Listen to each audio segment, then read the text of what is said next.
The Niagara Falls Citizens were a minor league baseball club based in Niagara Falls, New York. The franchise can be traced back to 1939 when the Niagara Falls Rainbows were established and played as a charter member of the Pennsylvania-Ontario-New York League.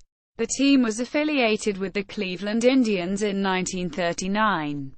However, on July 13, 1940, the team relocated to Jamestown, New York to become the Jamestown Falcons. Niagara Falls went without a team until 1946, when the Niagara Falls Frontiers were established. The team played in the Middle Atlantic League as an affiliate of the Philadelphia Athletics in 1946 and 1947. However, the team disbanded after a first-round playoff loss in 1947. Finally, the city fielded the Niagara Falls Citizens in 1950 to continue play in the Middle Atlantic League.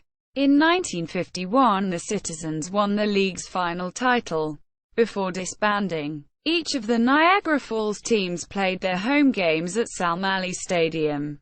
Year-by-year record. From Baseball Reference Bullpen. From Baseball Reference Bullpen. From Baseball Reference Bullpen. References. Falls in state equals NY and country equals US and empty equals 0. Baseball Reference Niagara Falls, New York.